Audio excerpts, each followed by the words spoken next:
3 years ago, a single explosion stole everything from Jessica Carter, her career, her legs, and her loyal K-9 partner, Ranger, who vanished in the chaos.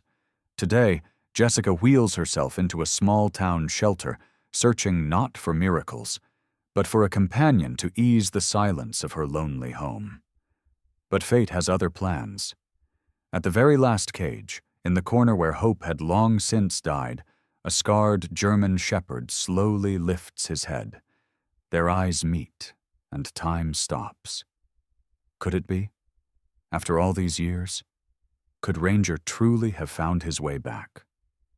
What happens next will make you believe in second chances, and in the unbreakable bond between a woman and her dog.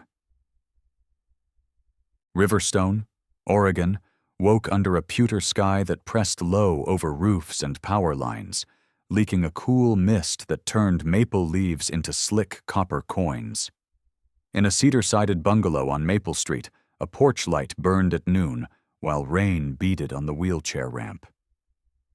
Inside, Jessica Carter checked the forecast she already knew by heart and silenced the screen. At 40, she carried a uniform in her posture even without the badge. Lean shoulders, a straight back, a narrow, watchful face framed by chestnut hair cut at the jaw. Her skin held the pale warmth of sandstone. A thin scar traced her left jawline where glass had flown 3 years ago. She wore a graphite jacket, black t-shirt, and jeans tailored for the chair she rolled with a practiced economy. Palms gloved, movements quiet. Her wheelchair's matte frame was scuffed where her hands always landed. A small sticker of a shepherd's silhouette clung to the crossbar. On a narrow shelf by the door sat a stainless tag stamped Ranger. The cinderblock warehouse had blown apart on a bad night and taken her legs and her job in a single breath. After the shockwave, after the haze, after the cough that tasted like wires, Ranger had been missing. Missing became presumed. Presumed hardened into silence. Silence became the weight that lived in the house. Therapy taught her counting breaths and writing 3 decent things each day. That morning her therapist had texted, "Only a visit, not a replacement. You deserve company." She locked the door and rolled into the rain. Riverstone Animal Shelter sat under the water tower like a brick shoebox, with a white sign and blue dog stencil the weather had tried to scrub away. Behind the counter stood Linda Brooks, the manager, a woman in her early 50s with a sturdy kindness. Linda was medium tall and strong through the shoulders from years of lifting crates, with brown skin, pepper and salt curls clipped back, and laugh lines that announced a habit of optimism. "Officer Carter," she started, then corrected herself with a gentle smile. "Jessica, good to see you out on a day that begs for blankets." "Habit's fine," Jessica said. "Some of mine turned out useful." Linda came around the desk, offering a handshake that paused respectfully at the rim of the chair. "I'll walk you through," she said. "We'll go slow, no pressure." Kennels lined a long corridor. On the left, chain link and eager noses. On the right, glass rooms where cats watched like small judges. Dogs stood as they passed, a golden with a grin, a broad-headed pit bull who leaned into attention, 2 ash-colored mutts arguing playfully about who would be seen first. Jessica kept her wheels steady, gaze moving. She had trained herself to open emotional doors slowly. She greeted each dog with a quiet hello and a brief pause, letting a nose check her palm before moving on. Halfway down, a beagle sang a long lament that made Linda laugh and feed a biscuit. "Arlo," Linda said. "Tenor, eats like a bass." They turned a corner. A mop's clean tang rose from concrete. Hoses lay coiled like sleeping snakes. She told herself again not to look for a ghost. She told herself again that today was about company. But memory has its own keys. In the farthest run, where fluorescent bars left a pocket of shadow, A German shepherd lay curled tight against the wall. The coat was dull where it once shone. One ear was notched. Ribs showed where meat should. The right hind leg held itself at a guarded angle that said, "Old injury, poorly healed." Stillness slowed the world in front of Jessica. Not the stillness of fear or stubbornness, but the frugal stillness of a creature who has learned to ration motion. She coasted closer, bearings humming. Linda stopped speaking and kept station at her shoulder. The dog opened his eyes. Amber, ringed in dark. Age and calculation, not panic. He inhaled as if reading the day's news. Her hand rested on the bar. She did not say the name crowding her throat. She had always believed names should be earned, even by the past. She let a smaller word out. "Hey, boy." The head rose, careful, as if effort had become a currency. Their eyes met fully, and recognition moved through her like a current finding ground. She knew a scar belongs to her skin long before she sees it. She knew this dog belonged to a map she thought had burned. He stood, unsteady, weight catching and releasing, and came until his muzzle touched metal where her hand waited. She could smell the shelter on him, and beneath that, a cedar note from another life. Her voice cracked. "Ranger?" Linda drew a measured breath. 3 months ago," she said softly. "A trucker called from near Cedar Ridge, shepherd on the shoulder. Wouldn't let anyone close. We got him in with patience and roast chicken. He eats if you leave him be. Doesn't lift his head for much." "He's lifting it now," Jessica said, eyes never leaving his. Ranger let out a sound that was not a bark and not a whine, something that started deep and unknotted as it left him. Jessica slid her palm through the gap, slow, open. Warm breath pooled against her hand. Then, from somewhere in bone memory and training and trust, he sat. Not a sloppy fold, not a crouch, a square, precise sit that said discipline had survived. Jessica made a sound halfway to a laugh. "You remember?" In the corridor, other dogs settled, as if the pack had recognized a reunion. Linda leaned a forearm on the frame above Jessica's shoulder, witness rather than referee. Her eyes shone, but her voice stayed practical. "If he's yours, we'll sort the paperwork. He's older. That leg will need time. He may not trust strangers. We'll ask you to visit a few days before we finalize." "Time I've got," Jessica said. "Trust takes however long it takes." Outside, rain tapped the brick like quiet applause. Inside, a woman and a dog measured the distance between then and now and found it walkable. The fluorescent hum returned. Ranger's tail ticked once like a clock that had started again. Jessica rested her forehead briefly against the cool steel and let the smell of him say what words could only bruise. It was enough for a first day, and more than she had expected. She had come for company. She had found history. And maybe, if history was kind, she had found a future that did not apologize for what it had taken. Linda straightened. "When you're ready," she said, "I'll bring a packet. There's a quiet room near the back if you want a minute." "We'll take it," Jessica answered, surprised to hear the we. She wheeled back enough for the gate to open on its slow hinge. Ranger did not lunge. He stood with dignified ease. Jessica held the leash like a hand offered to a friend. He stepped to her right side and matched her pace as naturally as a remembered prayer. Linda returned with a folder and a paper cup of water, then set both aside when she saw the way the shepherd leaned into Jessica's palm. "Take the minute you need," she said, and stepped back into the hall. Rain braided down the window in silver lines. Jessica swallowed and let her chest unclench, counting a breath, feeling hope tilt toward belief. First day, first touch, first word answered. It was enough to stop here and let hope hold the door. The quiet room at the back of the shelter had a window looking out to wet grass and a spindly maple-breathing mist. The glass fogged at the corners where warm air met the sort of drizzle that never quite decided to be rain. Linda Brooks wheeled in a rubber mat with the steady competence of someone who had built a small city out of routines, then set a stainless bowl of water by the skirting board and a shallow dish of diced chicken that sent up a homely steam. "No hard sell," she said, voice easy, eyes attentive. "Just a chance to see how he goes, no worries." The phrase made Jessica Carter smile in spite of herself. She rolled in at Ranger's shoulder and let him choose the distance. He paced 2 steps, then 3, then stood in a deliberate square as if reclaiming his outline.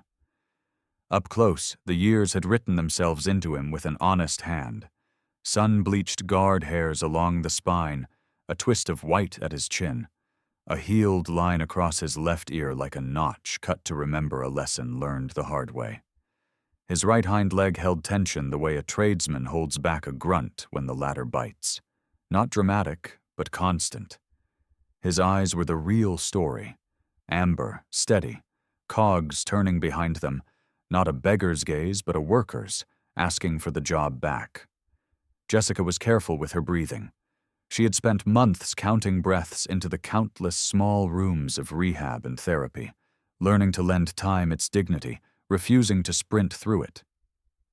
She eased the chair's brakes with her wrists and let silence do part of the work. Linda leaned against the jamb, arms folded, a guardian giving space, not a gatekeeper. A young woman in a navy polo slipped in with a clipboard and a plait slicked down by the damp. Freckles dusted her nose, and there was a frankness to her look that suggested she was more comfortable around animals than small talk. "I'm Maya Thompson," she said softly, setting the clipboard aside so her hands were empty and honest. "Volunteer. I help with assessments and enrichment. He's been watchful. Eats when we leave the bowl." Her accent carried that wide vowel warmth you hear in suburban playgrounds and on touch lines, the sort that can soothe spooked creatures and tired people. She crouched with her body angled away from Ranger, making herself smaller, a textbook invitation. Ranger's nose flicked. He chose the chicken only after cutting a look back to Jessica, a little workplace nod. "You good?" Jessica felt that nod in her ribs. "All right, mate," she murmured, the word coming out unplanned, familiar, friendly. She took the lead loosely and let a loop hang, then unhooked it again. "We'll start at hello," she said, and only when his shoulders softened did she give the first test, her voice low and even, the consonants crisp from old habit. "Sit." The word put a shiver through him like a key turning in a well-oiled lock. Ranger folded into the sit with care for the sore leg and precision everywhere else, shoulders square, back straight, front paws aligned as if on parade. It was not a trick. It was a memory of belonging. A little sound escaped Linda that might have been a laugh if she hadn't been blinking it back into quiet. Maya made a small star with her pencil and didn't bother pretending it was just a tick. Jessica let the air out slowly so her hands wouldn't shake and gave the next rung on the ladder. "Stay." She stepped the chair back a half turn and waited, resisting every urge to fill the space with her voice. Ranger's ears made their own small adjustments, tiny radars measuring only her, not the corridor noise, not the distant Beagle aria or the rumble of a council truck splashing past the car park. "Good," she said at last, moving forward and offering a knuckle for a gentle touch. She skipped anything that might feel like a test with teeth. No field searches, no sharp hand signals, choosing instead a recall in a small, safe arc, leash resting under her palm like a friendly line drawn in chalk. "Here," she said. The word, a place more than a command. and Ranger came to that place with the careful speed of a middle-aged athlete, saving his sprint for when it matters. His body tilted so his right hip wouldn't drop, but he placed himself where he always had, at her right side, angled just so, ready to move as one. What the body remembers can undo you. Jessica found herself tasting concrete dust, then caught the boomerang thought mid-flight and let it drop. Not here, not now. She scratched the fur where the neck met the shoulder and felt muscle under coat, not weakness under worry. Linda eased off the jam and spoke without cutting the thread. "We picked him up near Cedar Ridge," she said. Trucker rang the main line, said a shepherd was shadowing the verge like he was on patrol. Took us near an hour and 2 thighs of roast chook to convince him we weren't collecting him for scrap. He guarded the bag, interestingly. Wouldn't eat till we stepped back. Maya added, "He respects food and space. Doesn't like fast hands or jangly keys. He'll accept a lead if you don't make a fuss of it." Ranger glanced at Maya as if to confirm the minutes of the meeting. Jessica kept her tone level, the way she had spoken to rookies who forgot their second breath on a hot day. "You did well," she told him. "A worker's praise, not a babying coup." The praise landed in his shoulders, not just his ears. She tried one more piece of their old grammar, a word that had lived in her pocket for years. Heel. They made a slow loop of the mat, a pair built for work navigating a small room, as if it were a street with bins out and a wind pushing at the wrong angle. The right side alignment came like an old friend. Ranger matched the rhythm of her hands on the wheels with an ease that set something right in her back. Maya breathed through her teeth, a tiny sports fan sound, then remembered herself and put the pencil back to paper. "He's older," Linda said after a moment, returning to practical. 9 or so by his teeth. The leg may always be a bit ginger. There's wisdom in him, but also wear. We'd ask you to come in for a couple of days running before we finalize anything, not to be difficult, but to give him and you the routine of coming and going. Dogs like him aren't ornaments. They're citizens. They need the structure." The words found their place in Jessica and sat there with the neatness of truth. She took in the room, small and clean, smelt the disinfectant and damp dog and chicken and her own damp jacket, and knew what decision had been writing itself since he lifted his head in the corridor. She looked at Linda and did not dress the moment up. "I'm taking him home," she said, the sentence plain as toast, the kind you don't need to butter to know it will do. Linda's mouth tilted. "We'll start the paperwork," she said. "No rush. There's tea in the office. You look like someone who hasn't had a cuppa in a wet week." She left them with Maya, who produced a squeaky tennis ball from the enrichment tub, and then, sensibly, put it back when Ranger side-eyed it like a man assessing a silly request from a well-meaning cousin. "Later," Maya told him, grinning, and in that word there was the easy optimism of people who believe tomorrow exists and will be reasonable. Jessica leaned forward and let Ranger scent the back of her hand, then the sleeve, then the metal of the chair, letting him take in every instrument he would be working beside. She spoke to him in the old work voice again, warm steel. "We'll make it simple," she said. "Work, rest, eat, learn this house again. You and me." Ranger's ears tipped and settled as if he had bookmarked the plan. Linda returned with a manila folder and a pen that wrote in a thick blue line, and with her came a middle-aged bloke in a knitted beanie who smelled faintly of eucalyptus and engine grease. "Tony Harper," Linda said, "one of our regulars. Fixes our fencing and our boiler. Good egg." Tony's face was all corners and creases, with a steel-gray beard kept at a practical stubble. His eyes had the soft, crinkled look of someone who laughed more than he swore. He nodded at Jessica, with the uncomplicated respect working people give one another when they see a job done hard. "G'day," he said, not bothering to sand the vowels off. "Heard a bit of the story. Good on you." He bent at the waist, not the knees, presenting the broad of his shoulder to Ranger rather than the tips of his fingers, then straightened when the shepherd ignored him politely. "Smart boy," Tony said, no offense taken. "Picks his people." The folder asked practical questions and gave practical answers. Microchip, vaccination dates, notes about the Cedar Ridge pickup, dietary quirks, prefers chicken to beef, won't touch fish, and a line in Maya's tidy script that said, responds to calm voices, looks for the person he trusts before engaging. Linda watched Jessica read, not rushing the quiet.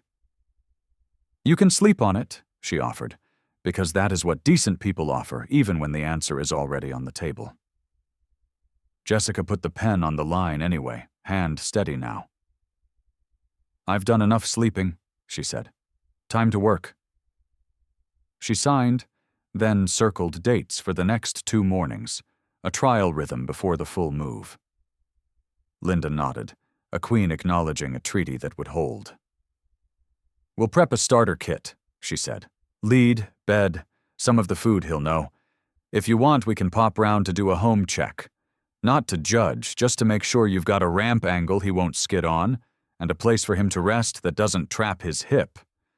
Jessica thanked her, the gratitude built on the foundation of specifics, not platitudes.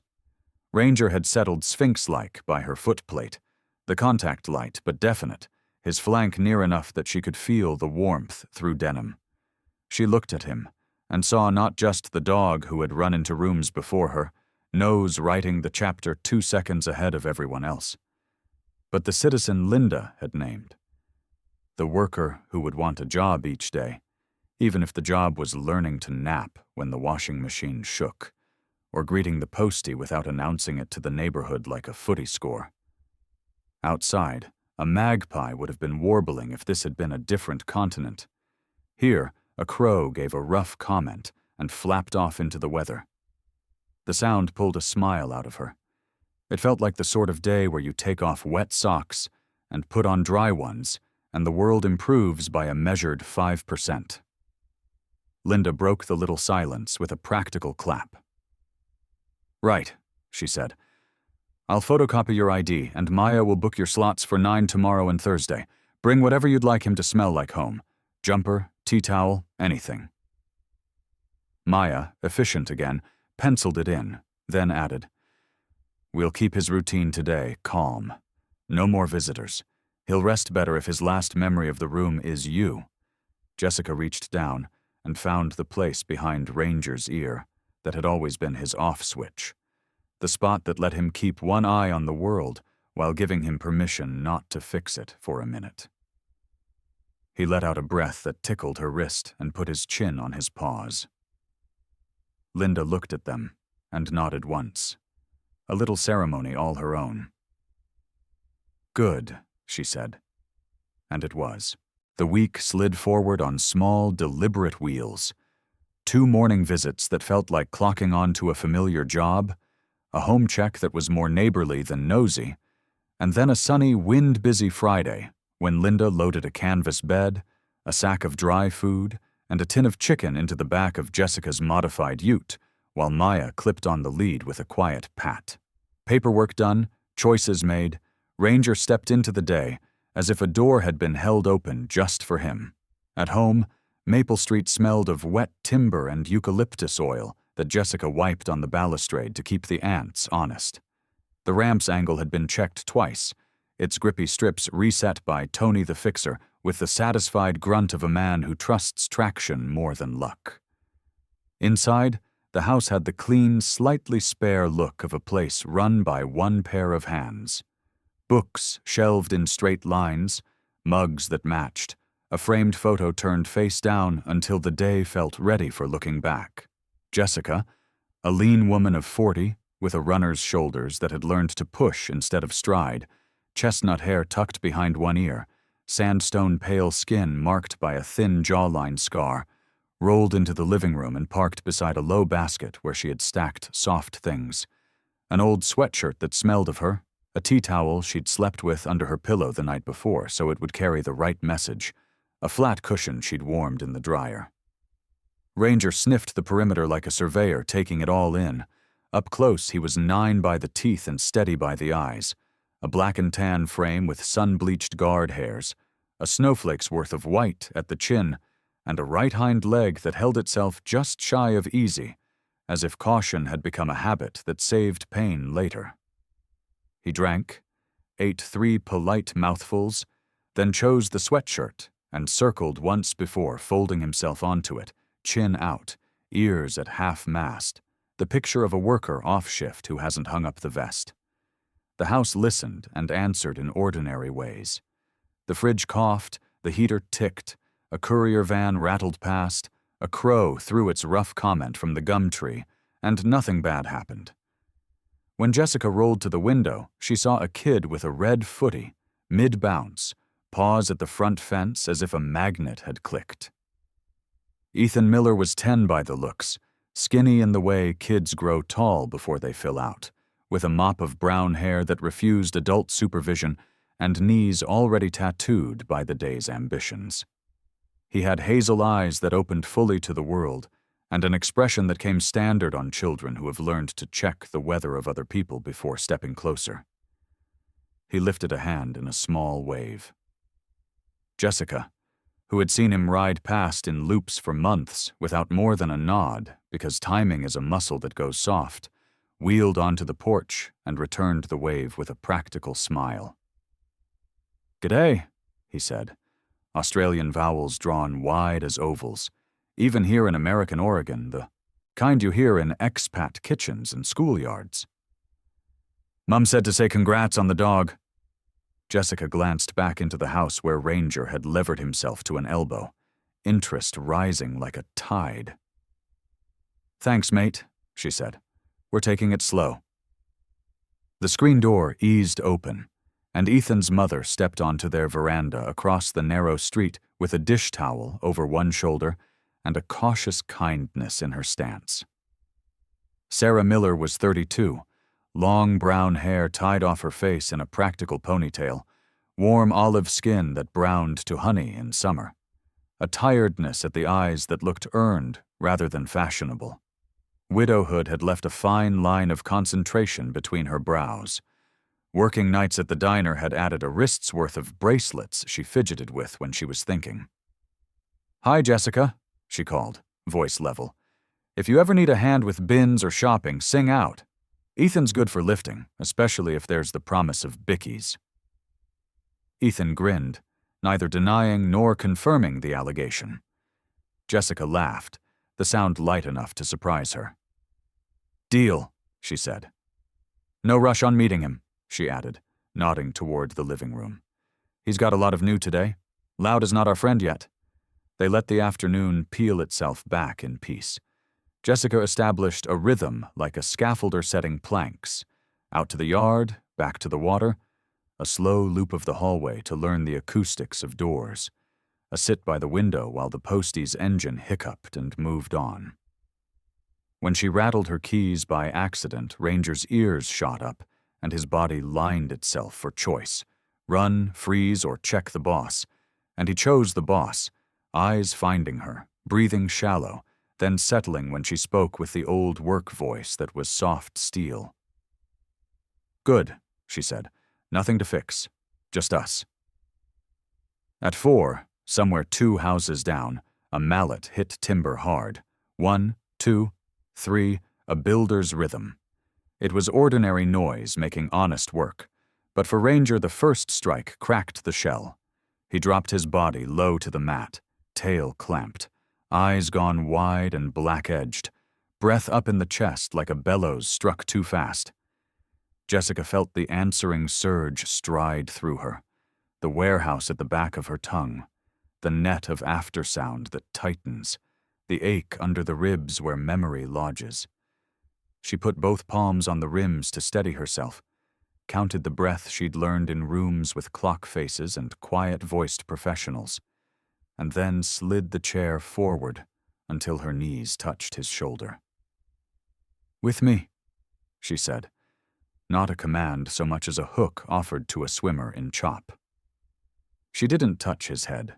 She found the safe place behind the ear where trust lives and pressed, long and steady, while her other hand tapped a slow beat on the floorboards, a metronome that made a room again. It took the length of a kettle boiling for the panic to unlace, but it did, and when it did, she guided him under the desk where a blanket had been pegged to make a den, a small, low-roofed place where weight from above said safe. The hammering stopped. A man's voice. Dave Hanley, the chippy 3 houses along, mid-40s, rangy, sandy stubble, easy drawl worn in by job sites and sun, called an apology down the street. "Sorry about the racket, Jess." She called back, "All good, mate," because that's what you say when it is, and because the saying helps make it so. Later, when the weather turned to blue and the Arvo warmed the floorboards, Ethan wandered back with a sketchbook under his arm and stood at the fence the way respectful kids do when they're not sure if today is a yes or a not yet. Jessica caught his eye and nodded once. "One step," she said, hand out to slow the world. "Then we see." Ranger came to the doorway on cat feet, head low, eyes reading the boy like a page with important margins. Ethan crouched, not close, not far, and put the sketchbook down so the top page faced the dog, a pencil drawing of a German shepherd with careful ears and a slightly too big nose, the earnest mistake of someone who has looked hard and wants to honor the looking. "For him," Ethan said, voice dropping without being told. "His name?" "Ranger," Jessica answered.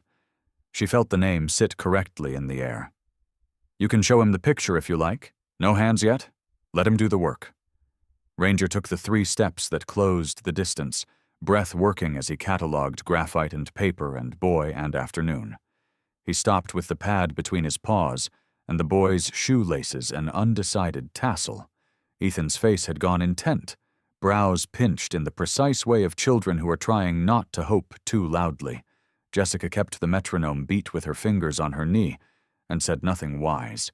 When Ranger finally let the tension slip a notch and lowered his head so his whiskers brushed the paper, Ethan's mouth made a small "oh" and then shut again like a promise. "Mum," he called softly without turning. Sarah had drifted to the verge with her dish towel, the work of her day wrapped and remembered in the bend of her fingers. She took in the triangle. Woman, dog, boy, and altered nothing about it, which is a skill. "Nice drawing," she said. "He can keep it, love." Ethan nodded, still not moving. The first touch was his eyes on the dog, and the dog's eyes back. The second would wait. Inside, as the shadows lengthened, Jessica put bowls down the way a ritual is taught. Water first, food second, peace third. She ate standing at the bench because sitting after a day in the chair can feel like stacking weight on weight. And she talked while she ate, not to fill silence, but to sew it into a cloth you can live under. The shape of the backyard, the bin night, the way the sun finds the rug at 9 in winter, the promise that no surprises would be allowed to frog-leap the plane. Ranger's ears ticked, too, each signpost. After dinner they walked the hallway again, heel at the wheel, paws thudding softly in a 2-beat song, and when the old heater clanked its opinion he flinched, then checked her, then let it go. That was the whole curriculum that night. Notice, look, release. In the bedroom, Jessica parked the chair close enough to the bed that she could slide without theater and pat the rug that would be his post. Ranger circled, tested the air, and lay lengthwise where her hand could reach him without the effort of fishing. She kept the light on long enough to write 3 decent things in a notebook that didn't demand adjectives. He followed heel. He ate from the bowl without watching the door. He chose to check me when the world shouted. Outside, a car door clunked, and then laughter bounced off weatherboards. Ranger lifted his head and let it fall again, too tired to file a report. Before she slept, she told him the smallest truth. "It scared me too," she said. "We'll get better at the sounds together." He answered with the soft chuff dogs make when the day lets them go. In the morning, they would start again. A little further down the path, a little more trust in the blue of ordinary sky. For now, this was enough. The house, the breath between them, two quiet hearts finding the same beat. By evening, the sky had rolled itself into a single slab, low and heavy, and the wind came up from the river with the sideways shove of a crowd, leaving a footy ground in the rain. The weather app had said gusty showers, but Maple Street knew better. Bins trembled against fences and the jacaranda bent like a bow. Jessica Carter shut the windows to a polite gap, tucked towels under the back door, and set a torch on the mantel beside the old transistor radio that had outlived 3 smartphones. She moved through the house with the steady thrift of someone who'd ridden out bad nights before, checking the phone's charge, the backup batteries, the tiny travel spacer she kept for the inhaler, because sometimes her lungs, scarred by that warehouse blast, forgot how to open without a nudge. Ranger had tracked her all afternoon, not clingy, just present, a 9-year-old German shepherd with sun-bleached guard hairs and an old hitch in the right hind. As the first hard drops hammered the roof, he parked himself by the front door like a sentry who trusted his post more than the forecast. Jessica rolled to him and hooked 2 fingers under his collar the way she used to before stepping into rooms full of question marks. "She'll blow," she told him, Aussie vowels flattening the storm into something almost reasonable. "We'll keep it tidy." The lights flickered once, twice, then went out like someone had snapped their fingers. The house shrank to torch-lit shapes, and the green eye of the modem dying. Street lamps blinked away, leaving storm-bright darkness that cut and shone. The heater thumped and fell silent. The sudden quiet was the loudest thing in the room, until the wind hurled a sheet of rain across the veranda with a drum roll that made both of them flinch. Jessica's breath, which had been pacing itself politely, tripped. It wasn't panic at first. It was the practical annoyance of a chest that had decided to close one door and then another without asking.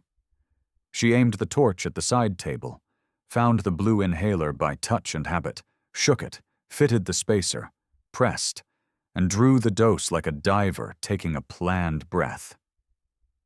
The first pull helped. The second hissed weakly.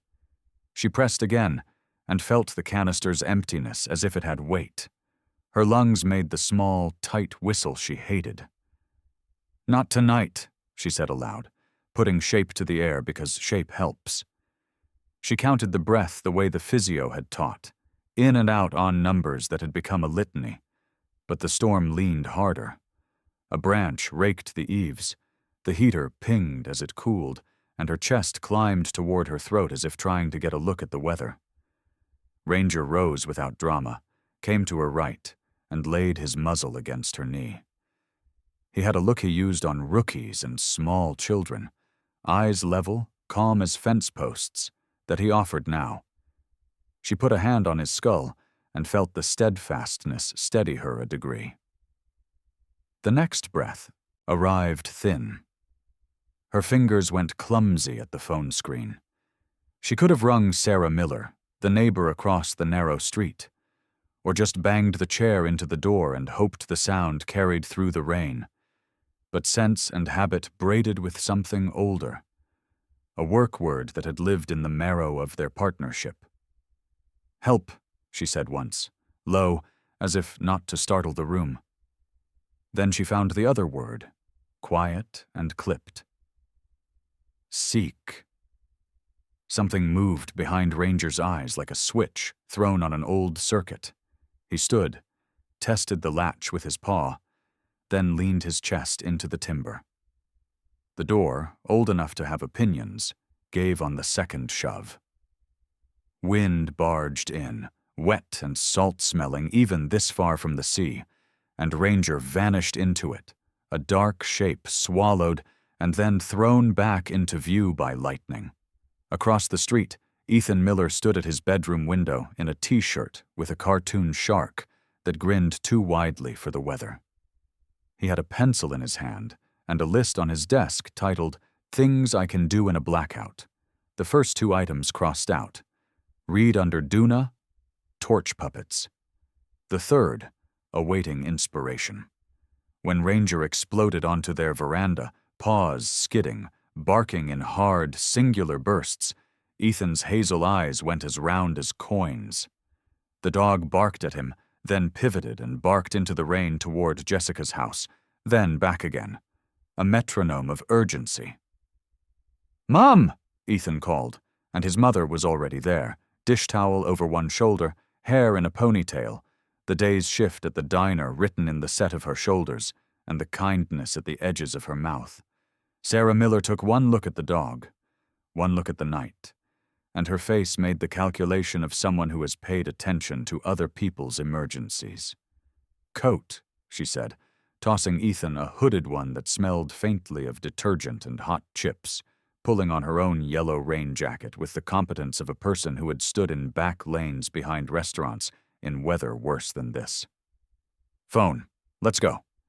Ranger launched off the step and led them across the street through a slap of water that had started to form a shallow stream at the gutter. The front door to Jessica's place stood open to the wind, towels defeated. Inside, the torch beam had fallen sideways on the rug.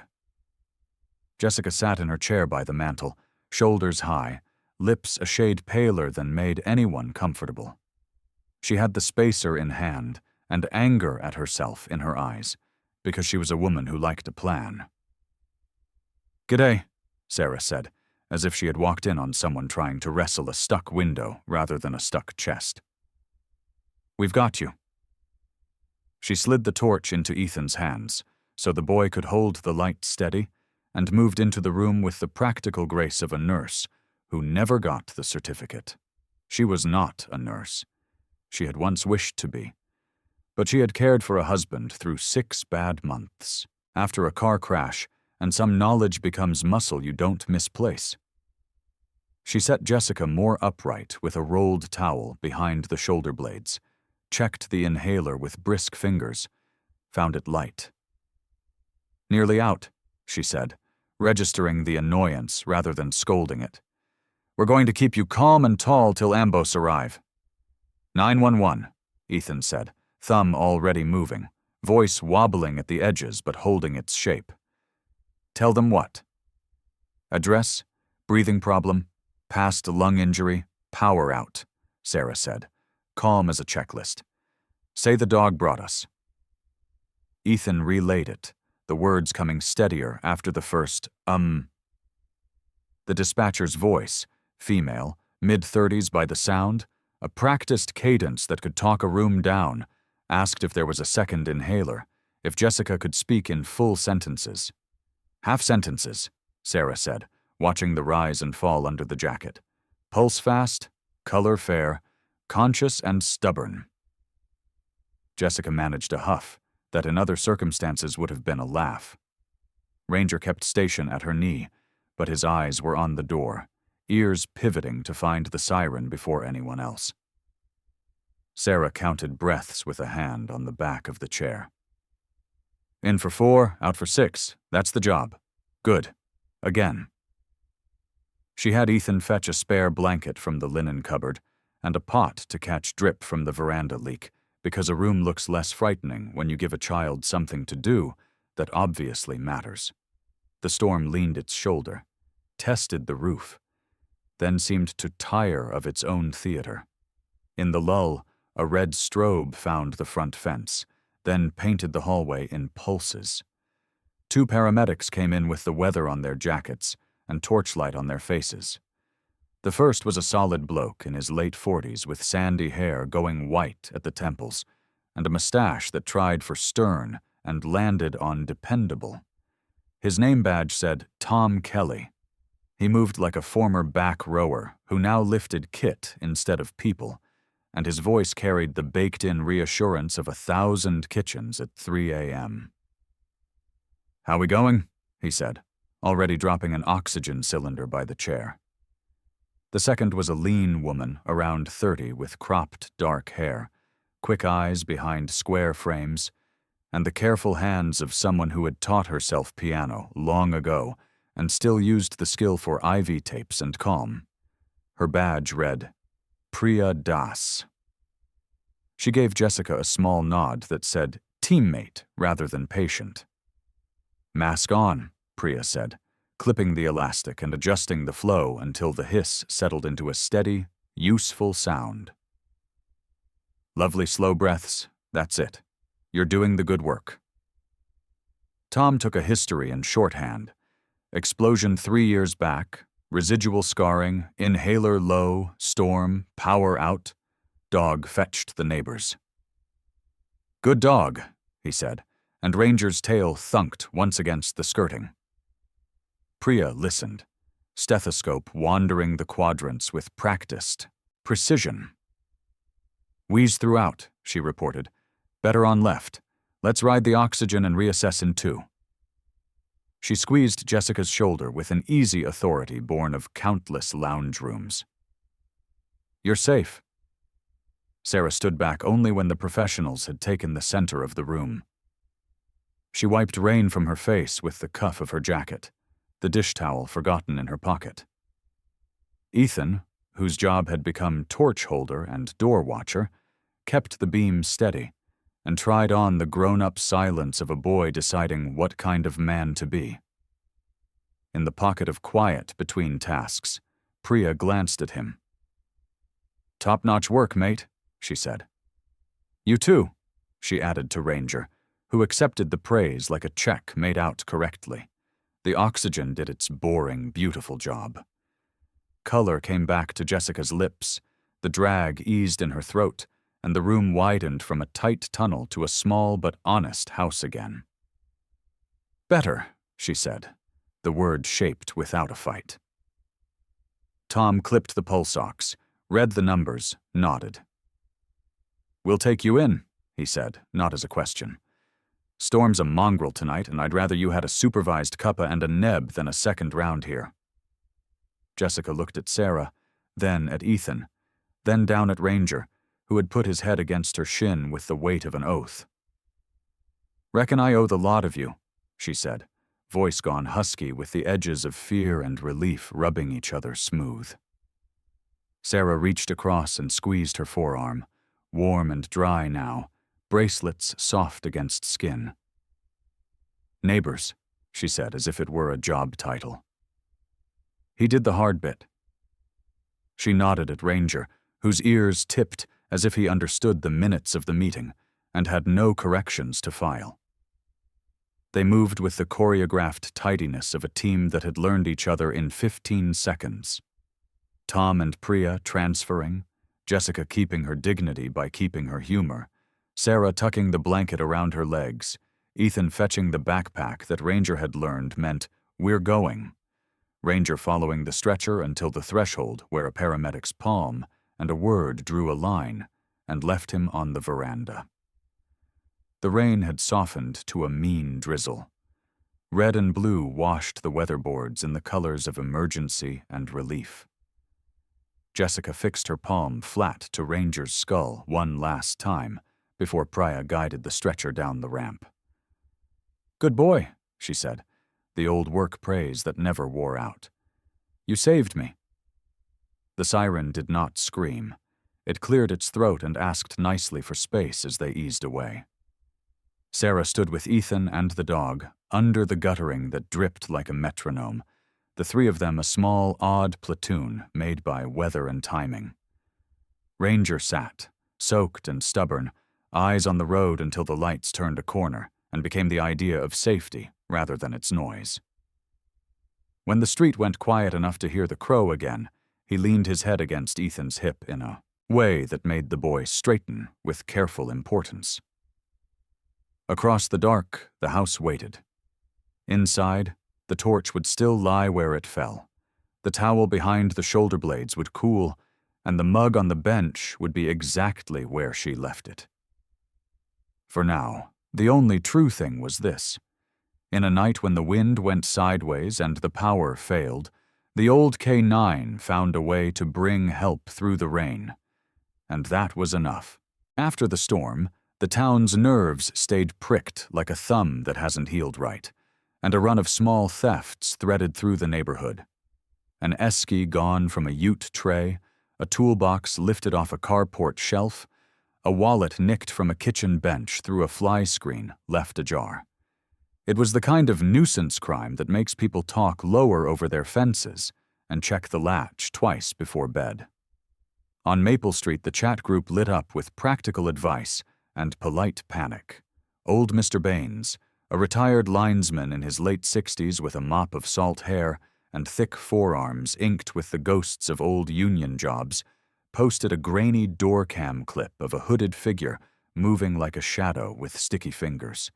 Jessica Carter read the thread with a cop's caution and a neighbor's patience, then set about shaping her evenings the way a person shapes a garden.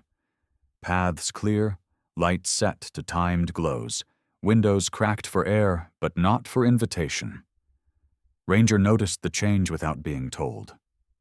The 9-year-old shepherd had settled into the house the way a tradesman settles into a new site, by walking the perimeter, learning where the day sits and the night breathes, and then putting himself where he can do the most good. He took the front room after dark, a tidy silhouette behind the curtain with ears like small aerials.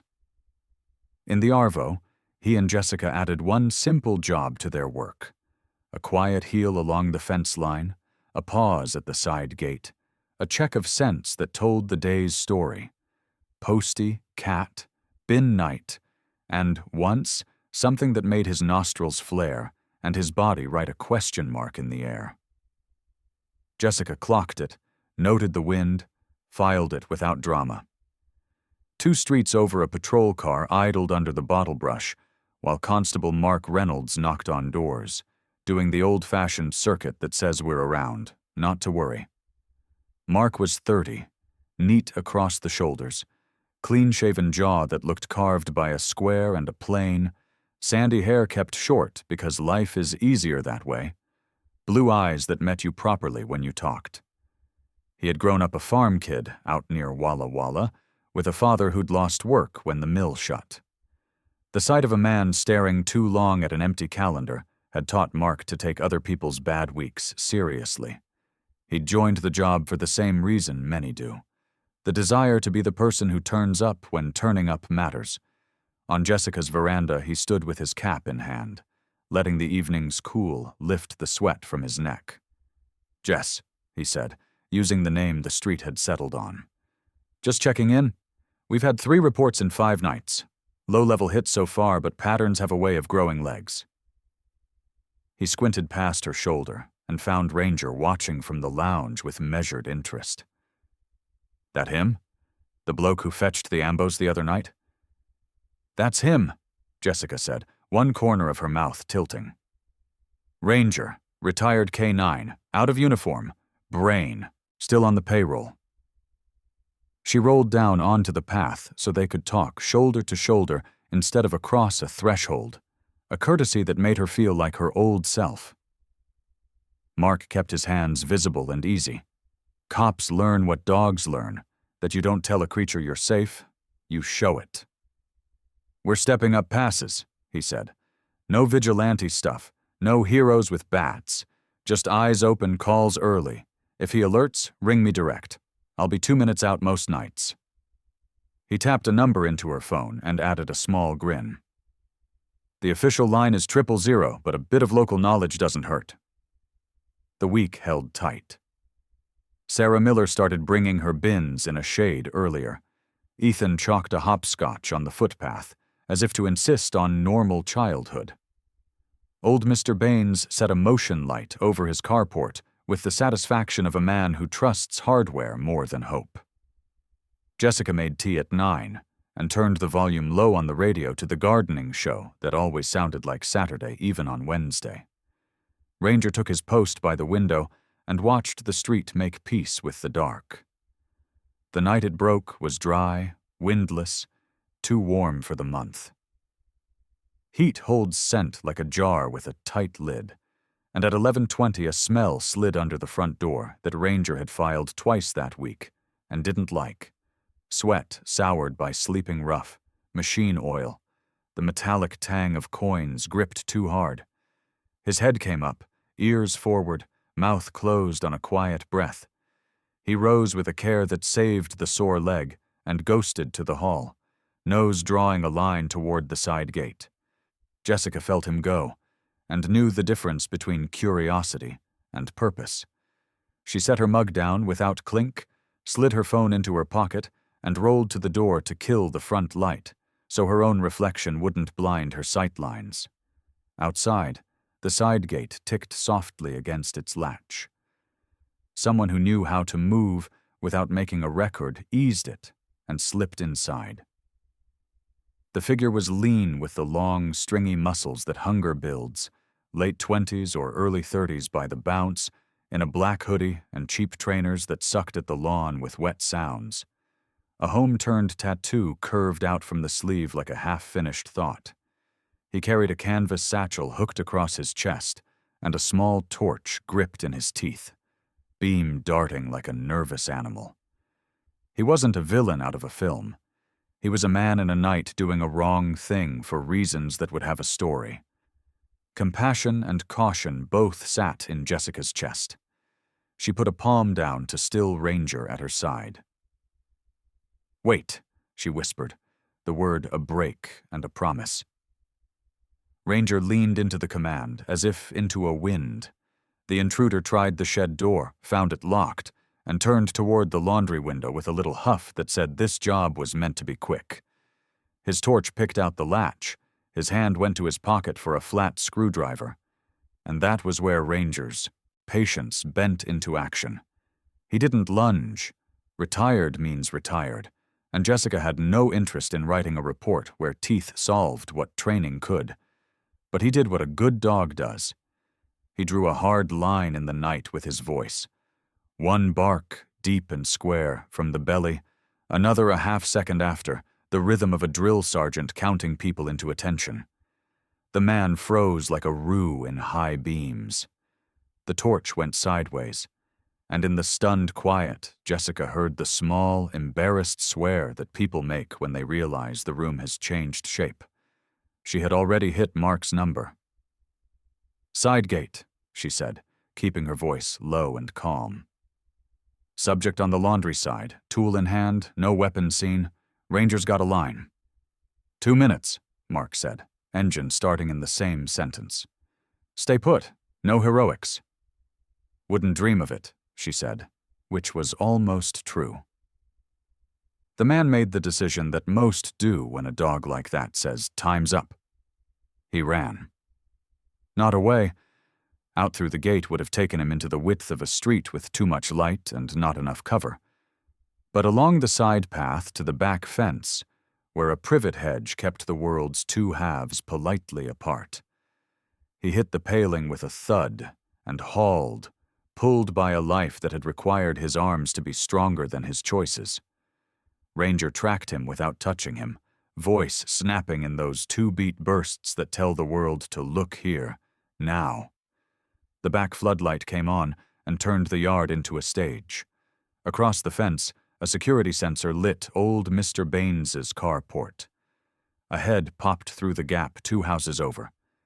Dave Hanley, Chippy, Sandy Stubble, Singlet, and then popped back when he clocked the difference between a dog's talk and a dog's teeth. "All right, mate," Jessica told Ranger, voice like a hand on a shoulder. "Hold." He shut up on the dot, and in the silence they could all hear the patrol car coming like a promise. Mark took the corner of Maple and King with the practiced speed of a man who knows his streets and his suspension. He was out of the car before it had fully stopped, gait taken in one balanced stride, torch low so his eyes didn't drown in his own light. "Police," he called, voice filling the yard without yelling. "Don't make me hop fences at this time of night. It's bad for my knees and your record." The line held a smile, but the stance didn't. It said, "I'd prefer this easy. Your call." The man on the fence made his, went for the drop on the other side, and found himself ankle-deep in old Mr. Baines's compost trench, which has humbled better men. He staggered, swore, lost the screwdriver, and then met Mark coming around the side gate that Baines had obligingly flung open like a cricket ump giving the signal. The hands-on took 3 seconds and a breath. Mark was strong without showing off, precise without being cruel, cuffs on, pockets turned out. The satchel held coins, a phone with a cracked screen, 3 house keys on a ring with a Bunnings tag, and a driver's license that gave him a name. Trevor Pike, 31. Factory casual on the form, face worn by too many bad nights. Up close, he was all edges and shadows, gaunt cheeks dented by stress, dark hair shoveled under the hoodie, a week of beard that wasn't a choice. He looked at Mark with the calculation of a man who weighs fight and finds it too expensive. "All right," Mark said, breath even, tone gone to business. "You're under arrest for attempted burglary and possession of stolen property. You're going to answer some questions down the station. You've got options, but you don't have this one." He turned his head just enough to pitch his voice to Jessica. "You good?" "We're good," she said. He never crossed the door. No contact. She put a hand to Ranger's neck and felt the thrum settle. Sarah's veranda light winked on across the road. She stood there with Ethan at her hip, the boy in flannel pajamas with a stripe of chalk on the knee where bedtime had interrupted art. Ethan lifted his chin with something like pride and looked at the dog as if witnessing how a hero behaves when he's being careful. Mark walked Trevor to the car, ducked his head as he eased him in, then came back to the fence to take Jessica's statement while the night stitched itself up. He listened fully, asked the right short questions, praised the right choices. "Good call on the bark and hold," he said to Ranger, "because praise is currency you should spend when it's earned." "Good call on the phone," he said to Jessica, "and on the lights." Old Mr. Baines, who had fetched his dressing gown without bothering to tie it, raised a thumb. "Night watch, that one," he said, nodding at Ranger. "Maple Street's own." The phrase stuck before anyone had time to vote. In the morning there were footprints in the yard and a screwdriver glinting in the grass for Mark to bag. And there was also a paper plate of Anzac bickies on Jessica's step with a note in blocky kid script. For Ranger, hero dog. The group chat turned from fret to gratitude in a dozen small posts. "Thanks, Jess." "Legend dog." "Sleep easier knowing you two are across the way." Jessica put the plate on the bench and the note on the fridge with a magnet shaped like a gum leaf and scratched Ranger's chest in the place that made his back foot draw a silly circle on the mat. "Good work," she told him. The old work praise. And he leaned into it, a citizen at his job. By Saturday, the shelter yard looked like a country show shrunk to fit between kennels. Trestle tables borrowed from the op shop, a line of mismatched camp chairs, a sagging marquee pegged down with old gym weights, and bunting that Tony Harper had strung with the care of a man who respected straight lines. The air carried that bright, after-rain sharpness that makes gum leaves smell like a memory, and the ground, still damp in patches, felt springy, as if ready to hold up more than feet. Linda Brooks moved through it all like a small, efficient weather system. Clipboard tucked under one arm, pepper and salt curls clipped back, sensible boots, that durable kindness shining in the soft lines around her eyes. "No speeches unless we have to," she told anyone who looked panicked. "There'll be tea, there'll be bickies. We'll clap when clapping's due." Maya Thompson, hair in a tight plait, freckles brighter in the pale sun, laid out paper rosettes she'd made from ribbon offcuts and a thin gold medal fixed to a sturdy leather strap. The words "Companion of Honor" stamped so deep you could read them with your finger. She fussed with a small easel where she'd propped Ethan Miller's drawing of a German shepherd. The nose was still a fraction too big, but the eyes had gathered some quiet that hadn't been there the week before. Old Mr. Baines turned up early in a faded flannel and work boots that never looked new even when they were, hauling a battered PA speaker that had survived 1,000 raffle nights. The cords were gaffer-taped within an inch of their lives. He grunted the old man grunt of satisfaction and tested the mic with a 1-2, don't muck about.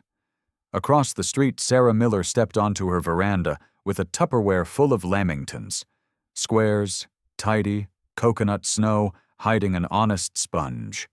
She was 32, with long brown hair pulled into a ponytail, warm olive skin, and a tiredness at the edges that said the dinner shift had given her more stories than she'd tell.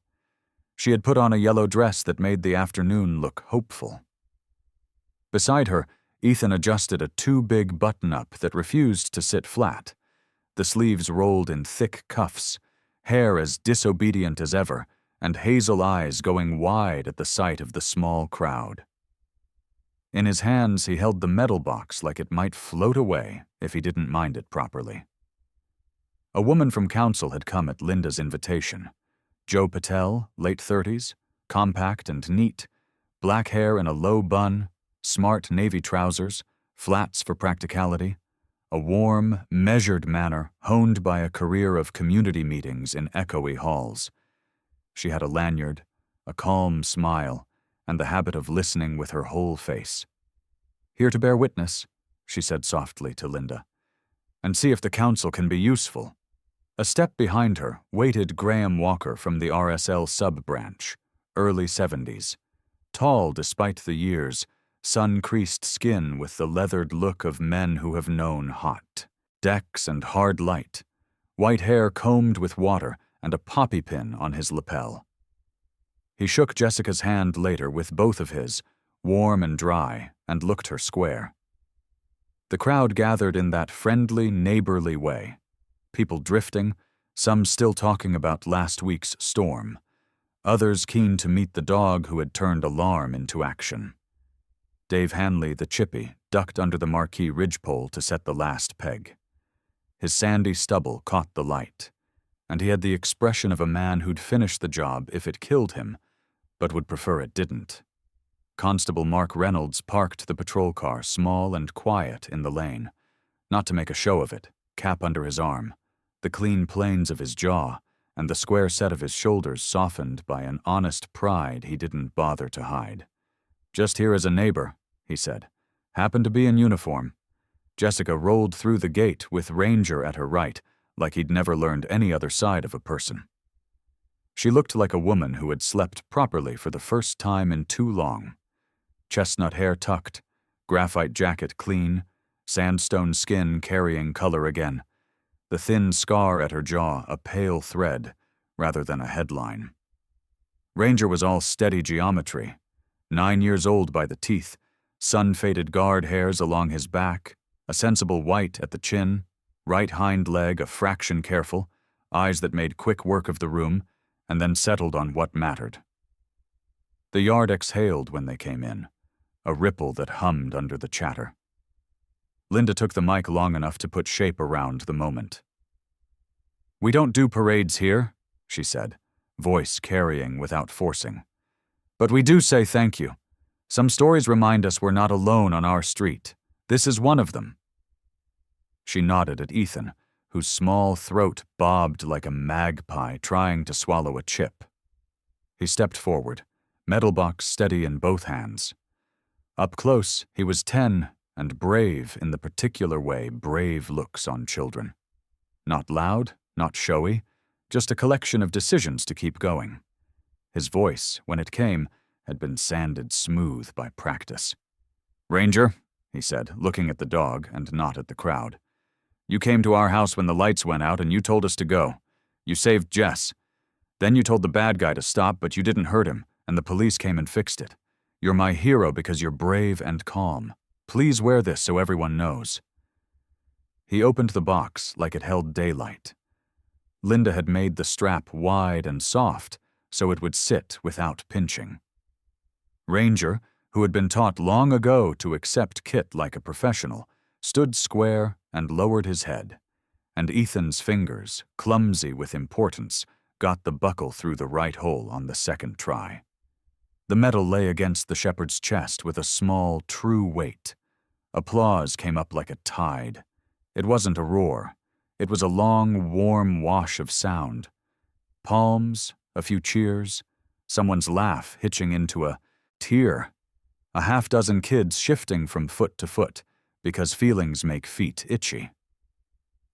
Graham Walker saluted in a simple, precise motion, and then, perhaps to stop himself from being sappy, cleared his throat.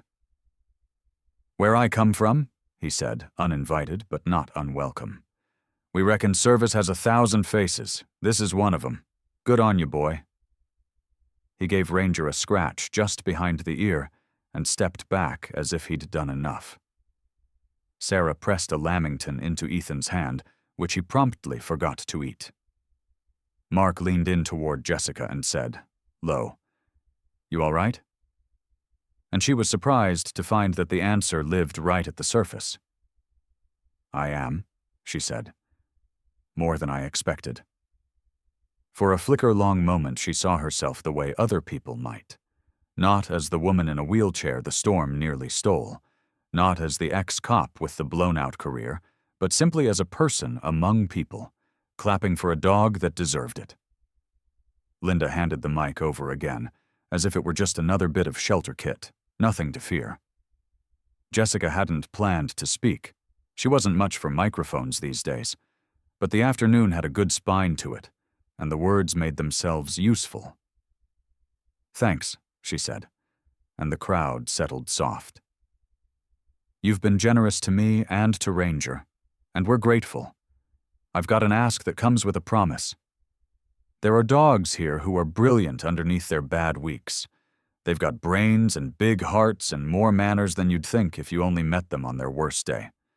Sometimes they're like us, bit dented, bit cautious, but not done. I'd like to run a small program out of the yard here, a quiet one, not flashy, where Ranger and I work with them on the basics that make life easier. Sit, stay, heal, but also the important, boring things. How to rest, how to handle a dropped pan, how to trust a hand that doesn't grab. We'll call it second wind, unless someone's got a better name. We'll keep it safe. We'll go slow.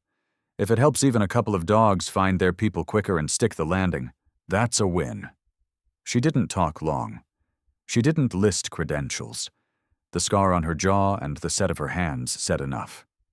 She finished with the only promise that felt honest.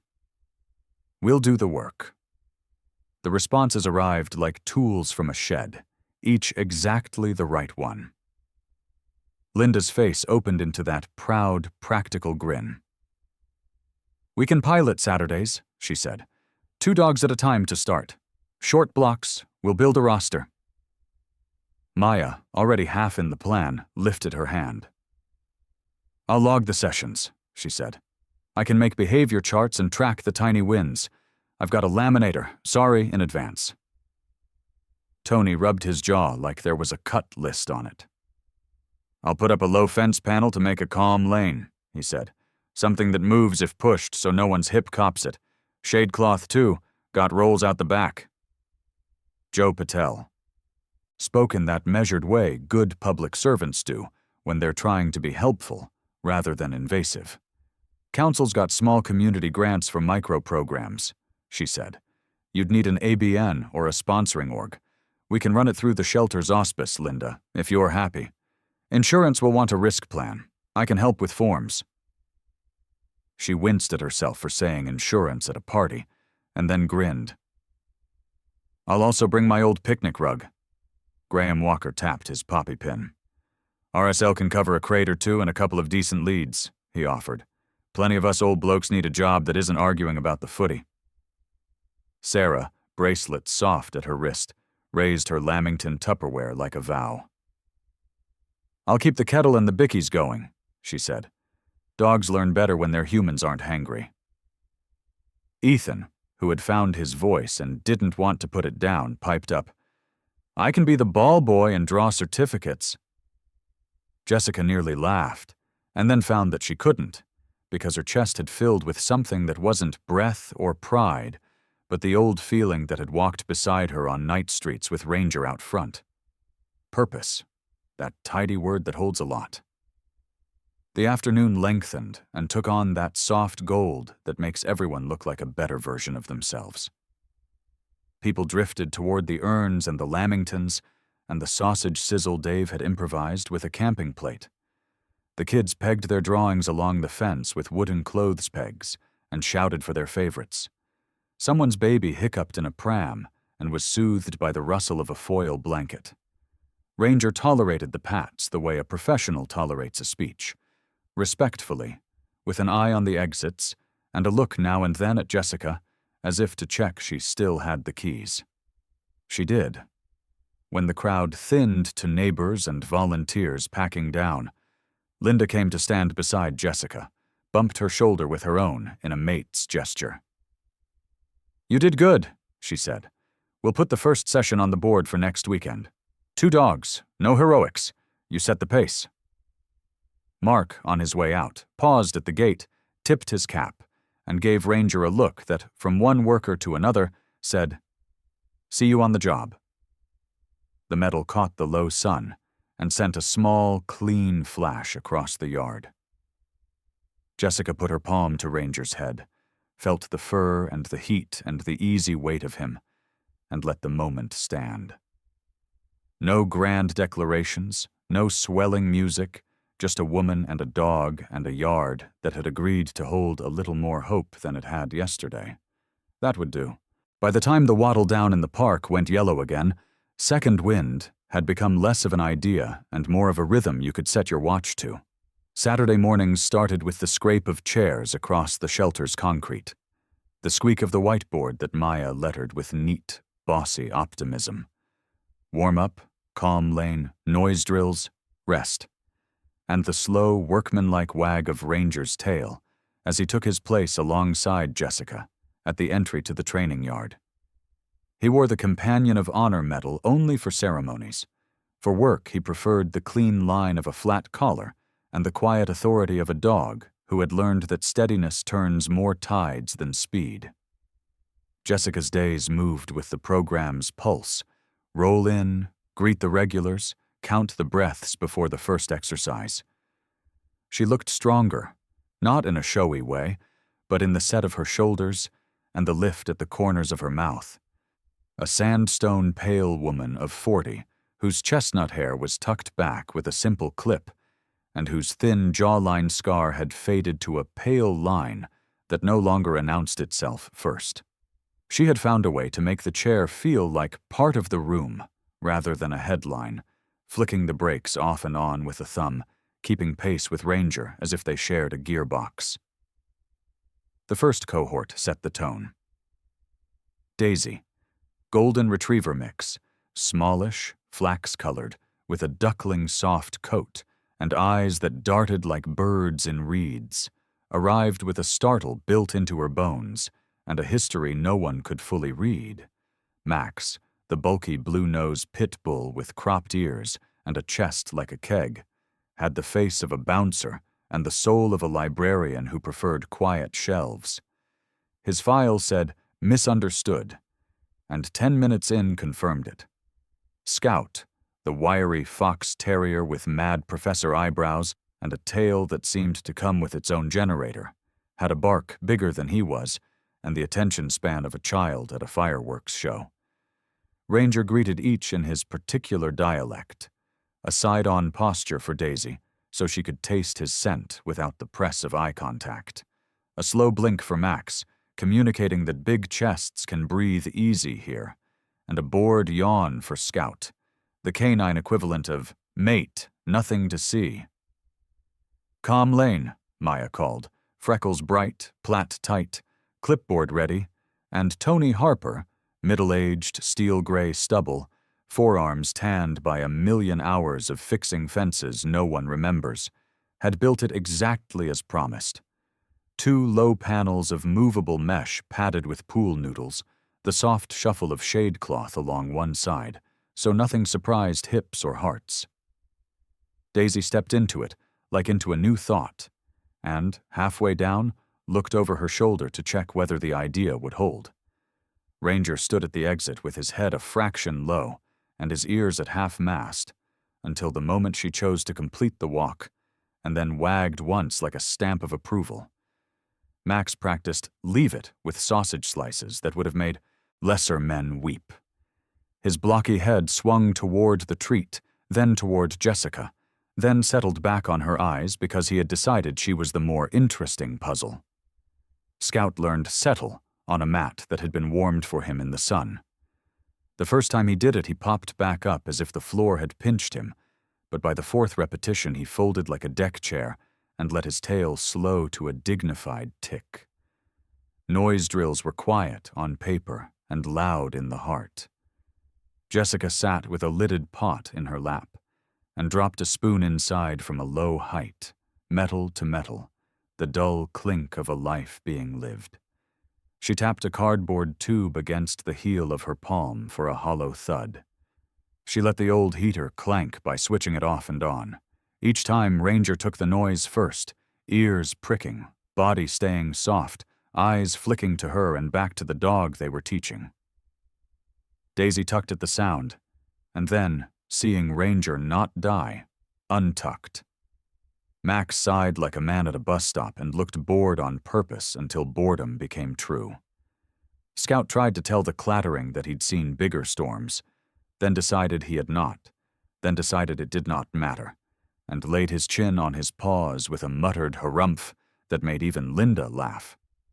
A vet started coming on Saturdays to make the unfamiliar hands familiar. Dr. Annika Shah was early 30s, slight and sturdy at once, with a midnight black pixie cut, brown skin that took the sun in honey tones, and a voice that could talk a fretful Kelpie into a nap. She had grown up the daughter of a corner shop family in the West, and learned early how to read a room and a species. She wore sensible boots and carried a canvas satchel that smelled of chlorhexidine and peppermint.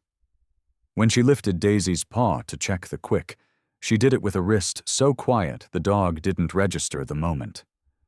When she listened to Max's chest, she hummed an old Bollywood melody under her breath with the exact rhythm of a good heartbeat. When she greeted Scout, she raised one eyebrow, and the terrier matched her expression like a dueling comic. "We're putting calm in their bones," Annika said to Jessica one tea break, when the urn burbled and someone's lamington shed coconut like snow. "Takes as long as it takes. Lovely work with the heater, by the way." Joe Patel from Council turned up with a clipboard that didn't scare anyone, and a grant form already half-filled. She traded emails with Linda and left behind a promise of modest money and an OSH checklist that Jessica actually appreciated. Graham Walker from the RSL brought 2 decent crates and a box of cotton leads. He watched for a while from a camp chair, long legs out, poppy pin winking, and when Max decided the crate might be a mouth and balked, Graham stood, bent those old deckhand knees, and let the dog smell the story of salt and sun in the fold of his elbow. You could see a man choosing a small necessary job over a big remembered war. Ethan, having promoted himself from ball boy to assistant record keeper, wore a lanyard Maya had made out of ribbon and wrote wins in a blocky, earnest hand on the whiteboard. Daisy looked at the spoon, then looked away. Good. Max waited 4 secs. Scout did down and stayed legend. Sarah kept the kettle in a state of permanent, nearly boiled, and the bickies replenished. She moved in the field of it all like a quiet breeze, her yellow dress swapped for jeans and sneakers, bracelets a soft metronome. Between Saturday sessions, the program spread sideways like a garden finding spare dirt. Mark Reynolds asked if they'd take a police pup on his night off to learn about door slams without the drama. Jessica said yes, but on Ranger's terms, which turned out to be gentle and firm and exactly right. Old Mr. Baines fetched a neighbor with a dachshund whose bark had outgrown his body. By the third week, the little bloke had learned that he didn't need to announce every magpie by name. A young couple, Jess and Poppy, tattoos like watercolor under cafe sleeves, nerves of people who had said yes to a rescue before they learned how big the yes was, turned up with a skinny brindle whippet named Tilly, whose ribs said, "Bad weeks," and whose eyes said, "Still here." Ranger walked Tilly around the calm lane twice, and then lay down in the middle so the whippet had to choose to walk past him. When she did, he wagged once, and the little dog sighed like a kettle that had finally decided to boil. There were setbacks that told the truth as clearly as the winds. Scout had a loud day, and told everyone about a wheelie bin as if it were a dragon. Daisy froze when a toddler in a puffy jacket popped from behind a crate. Max tried to sit on Ethan's lap, even though physics objected. Each time, Jessica's old cop voice, calm steel, not show, came out of her mouth like a tool that had never rusted. "All right, reset. We go smaller. We go slower. We win the next inch." She didn't waste praise. When she gave it, it landed like wages. Ranger worked less with muscle and more with presence now. There was a new gravity to him. He moved like a coach who knows when to run and when to point. He still matched Jessica's wheels like a remembered hymn, but he took more naps in the sun between drills, and no one begrudged him the break. Annika put a hand on his shoulder one afternoon and said, half joking, "You're promoted to professor, mate." And Ethan immediately drew a doodle of Ranger in spectacles on the corner of the board. At home, the program's pulse softened the edges of Jessica's life. The aspirin tidy of therapy met the warm mess of community, and together they made a house feel like a home. Evenings brought small, honest rituals, Sarah and Ethan wandering over with a loaf of soda bread still warm, Mark stopping by on a late patrol to return a lost footy or swap a joke at the fence, Tony popping his head in to borrow a spanner he absolutely owned already. Though metal lived on a hook by the door. Sometimes, when Ranger lay with his chest rising and falling like the sensible sea, the metal disc would catch a sliver of lamplight and send it across the room. A tiny lighthouse that made Jessica's mouth soften into something that looked suspiciously like peace. The day they called the first graduates was a Saturday that smelled of sausages and fresh-cut plywood. Daisy trotted a small figure-8 at heel like a dancer who had learned to hear the count. Max sat on a mat, while a volunteer dropped a saucepan lid, and the big dog did not even blink. Scout waited one full, long second before speaking his mind, and was rewarded with the most raucous applause the shelter had ever heard for silence. Linda handed out certificates laminated within an inch of their lives. Maya's laminator had finally met its purpose, and Ethan posed each dog in front of his drawing easel to add a pencil portrait to the second wind wall that Tony had screwed to the fence, straight and true. Graham cried behind his sunglasses and pretended it was hay fever. Annika took a quiet photo of Ranger leaning lightly against Jessica's wheel and later texted it with no caption because none was needed. Joe from council came with a letter that had logos and words like auspice and acquittal, and blessedly, the sentence, "Funding approved for 6 months," and everyone clapped because bureaucratic miracles are miracles too. When the yard emptied and the last kettle had sighed, and the bunting had been rolled onto its tube, Jessica and Ranger stayed in the late slant of sun for a minute longer than necessary.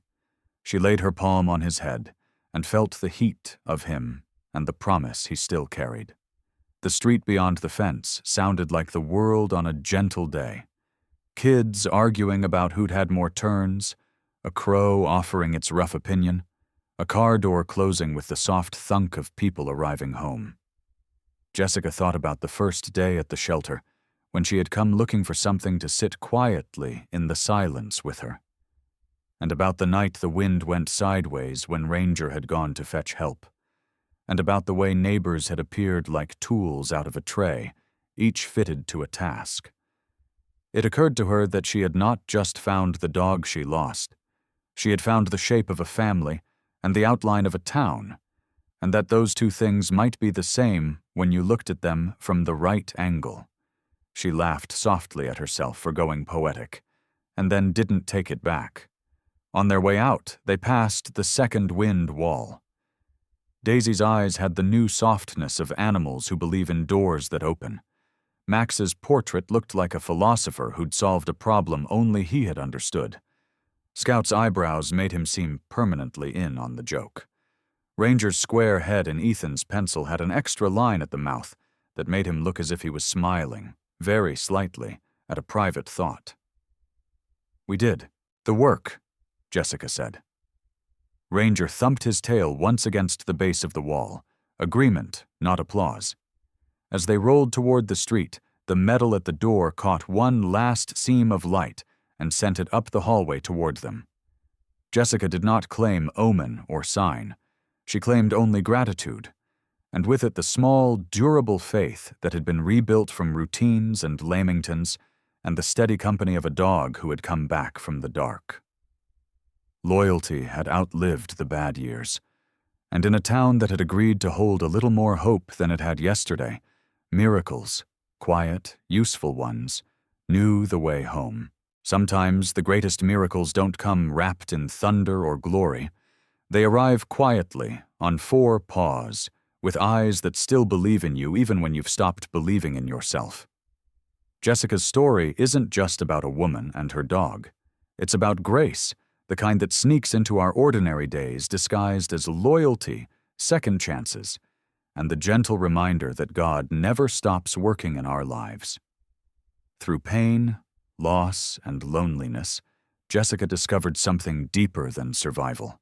She found purpose, community, and love.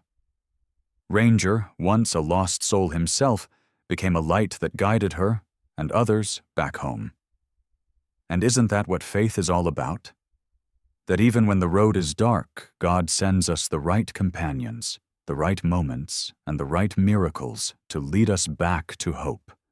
So as you finish this story, take a moment to thank God for the rangers in your life, the people, the animals, the blessings that walk beside you every day. May His grace continue to guide your steps and fill your heart with courage and compassion. Call to action. If this story touched your heart, please share it with someone who needs a reminder that miracles are real. Leave a comment below about a miracle you've experienced or a loyal companion who's changed your life. And don't forget to subscribe to our channel, so together we can keep spreading stories of faith, hope, and love.